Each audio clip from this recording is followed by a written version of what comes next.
Doctor Shweta है। मैं obstetrician और गायनेकोलॉजिस्ट हूँ, साथ में लैप्रोस्कोपिक सर्जन भी हूँ। आलोक मेडिकल सेंटर में एज ऑब्स्टेट्रिशियन जो है वो काम कर रही हूँ। तो कॉमन क्वेश्चन लोग पूछते हैं कि मैम मैं कंसीव कर रही हूँ और मुझे क्या क्या करना चाहिए और क्या नहीं करना चाहिए।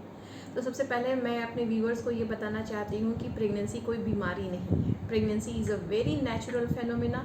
हर सदियों से ये चीज़ें होती आ रही हैं, हो रही हैं और आगे भी होंगी। तो प्लीज़ इसको एक बीमारी की तरह न ले, ये मेरा सबसे पहला सुझाव है आपके लिए। रही बात कि कुछ सावधानियां हमें बरतनी पड़ती हैं, जैसे कि पहले तिमाही में हमें उल्टी चक्कर वगैरह की समस्या जो होती है वो ज़्यादा होती है, जिसमें हमें खान पान जो होता है उस पर ज़्यादा ध्यान देना चाहिए। अभी गर्मी का मौसम है, पानी खूब पीजिए, अपने आप को हाइड्रेटेड रखिए। सबसे बड़ी चीज़, तेल मसाला का सेवन एकदम कम करें पहला तिमाही में, क्योंकि वो आपको पचेगा ही नहीं। तीसरी बात कि आपको पहला 3 माही में ट्रैवलिंग जो होता है उसको अवॉइड करना चाहिए, क्योंकि उस समय जो भ्रूण होता है वो बनते रहता है।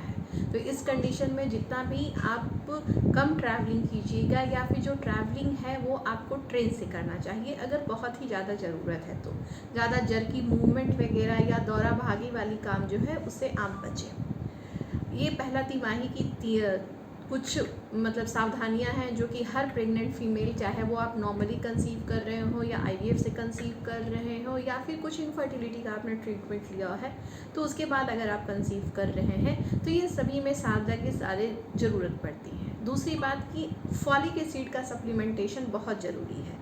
अपने आप उसमें बच्चे का जो बनावट होता है वो उसके लिए बहुत ज़रूरी चीज़ है। बहुत बार महिलाएं आती हैं कि बोलती हैं कि पहला 3 महीने में तो मैंने कोई दवाई ही नहीं खाया है।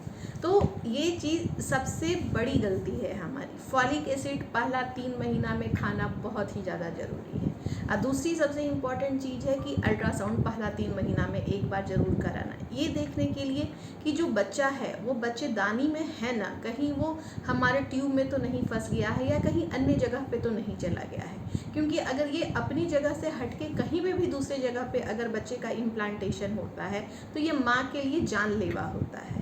तो पहला 3 माही में ये कुछ आवश्यक चीज़ें हैं जिस पर ध्यान रखना चाहिए, और आगे की तिमाहियों में क्या करना चाहिए ये मैं फिर अगले वीडियो में रोगियों, डॉक्टर्स और अस्पताल से संबंधित ऐसी और जानकारी चाहते हैं या ऐसा वीडियो देखना चाहते हैं तो हमारे channel doctors for all 24 hours को लाइक और सब्सक्राइब जरूर करें।